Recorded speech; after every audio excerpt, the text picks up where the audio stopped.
God help us ever to live up to that promise to the Jewish people, to the Christian people, and to all people of good heart and all people of bad heart. For we're to be faithful no matter what the cost. I'd just like to say, before we have the benediction, to Rabbi Kohler and Natalie, Stephen, Joan, and David, it's your marvelous privilege to have you here with us today. One of the greatest honors we believe has ever come to us, to have Rabbi Kohler and to have you with him. I'd like to share also the song that just sung, is from Carousel. And the star of Carousel is here. They may not know it, so I thought we ought to. I can hardly wait to hear her sing, "If I Love You, If I Loved You." I can't hardly wait to. I've heard her voice behind me many times, but I can't hardly wait. I've already bought the score. Oh, I'm just singing down. You'd think I was the best in the world to hear it. Our little star's here. She tried out, and it about shocked her. I think she cried the first week.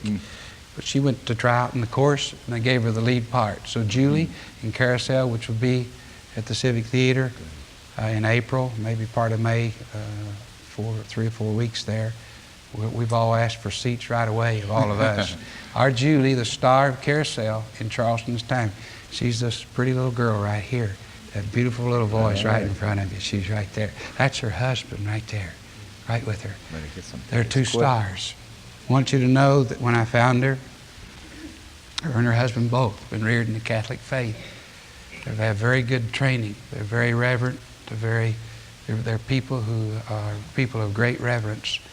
And so their discipline and their respect has been a real example for us. So Gary and Pam. In fact, when I played the part of a priest in Sound of Music, we put the production on here, Gary was my altar boy. And we had the incense and everything as we went down the aisle. And he helped me to know how to be a Catholic priest. Also, Father Smith helped me to know how to play that part more realistically. Well, I've never played the part of a rabbi, but who knows? We've thought of, I don't think there's a rabbi in it, we've thought of having Fiddler on the roof right here. In fact, what's his name was with us from the Civic? Louis Huston has been here and gave us a couple of numbers from that we enjoyed so much. Wouldn't you say, dear ones, it's been a great morning? Yes.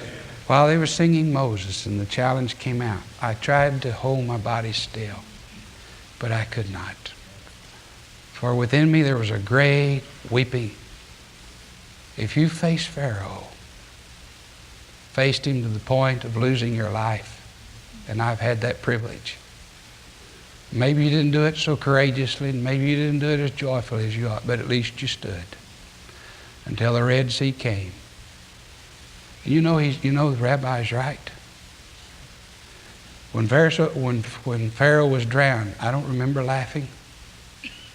Whenever God finally stopped the enemy, I don't remember rejoicing. I only remember saying, oh God, thank you for sparing me. Thank you for removing me from this test. In some sense, we all will face our Pharaohs. I've been there and almost left this life in doing it. But having faced Pharaoh, we never would have gotten to the Jewish people, nor would they ever have allowed us to have such a service here. We would have been under some kind of a religious trial. But you see, we owe our souls to God, not to man. And that song was so challenging, I thought, my Lord, how in the world? But God himself could have put this service together like he did. God really is good, isn't he? While the Rabbi Kohler and I go to the platform as he gives us a benediction, would you just stand and sing God is so good, that first part? We'll go for the benediction.